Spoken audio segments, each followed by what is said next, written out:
வைத்து புகழ் கொன்ற மன்னவரின் வரலாற்றை தேர்காலின் மகனை விற்று ஏற்றி நியாயம் காட்ட மனுநீதி சோழனின் பெருங்கதையை நீதி நிலக்கணமாக திகழும் திருமாவளவன் கரிகால சோழனின் பூமுகார் எனது ஊர் பெருவடிகன் மாசாத்துவானின் மருமகள்.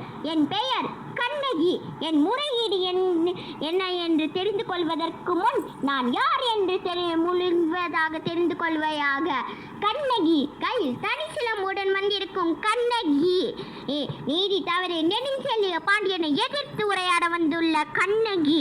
பாண்டிய மன்னா, உனது அவசர தீர்ப்பினால் கொலை உண்ட கோவலனின் மனைவி கண்ணகி நான் என்பேன் என்று மறிந்து கொள்வாயாக. போதும், யாகாவராயினும் நாக்காக்க மன்னா, நாக்காக்க. யார் கல்வன்? என் கணவனா கல்வன்? இல்லை இல்லை, கல்வன் என்று கூறிய நீயே கல்வன். உன்னை யார் நம்ப சொல்வதற்கு? நீ யார் நம்புவதற்கு? உன்னை எதிர்த்து உரையாட வந்துள்ளவள் நான், குற்றவாளி நீ. அதனால் உனக்கு எந்த உரிமையும் இல்லை. இங்கே இருக்கிறார்களே பெரியோர்கள், அவர்களே நல்ல ஒரு தீர்ப்பு கூறட்டும், அவர்களே நல்ல ஒரு தீர்ப்பு கூறட்டும். கோப்பரன் தேவியின் சிலம்பை கோவலன் திரும்பினான் என்பது வழக்கு. அதற்கு அரசன் பொறுப்பு. இது என்னுடைய வழக்கு. தாயின் மேல் ஆணையாக, தமிழகத்தின் மேல் ஆணையாக நல்ல ஒரு தீர்ப்பு கூறுங்கள், நல்ல ஒரு தீர்ப்பு கூறுங்கள். ஆனால் ஒன்று, எனது கணவனின் தலை எப்படி மண்ணில் கொய்யப்பட்டதோ அதே போல் உனது தலையும் மண்ணில் கொய்யப்படும் பார்.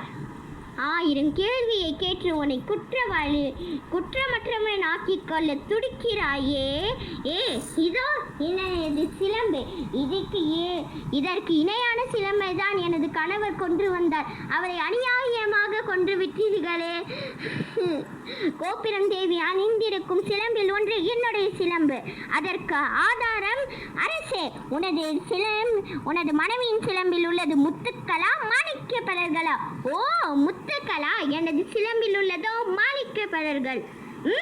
அடுத்த சிலம்பு மாணிக்கங்கள் அல்ல மன்னா, மாணிக்க அல்லங்கள்.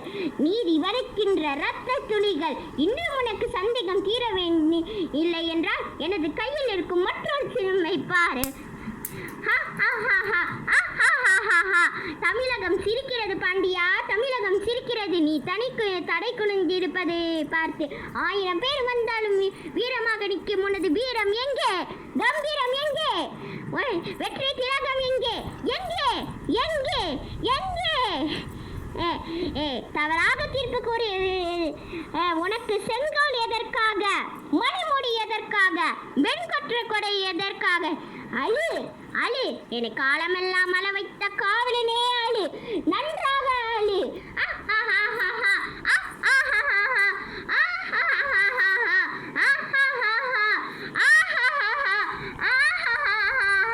என் நெஞ்சில் உருவாகிய தீய இந்த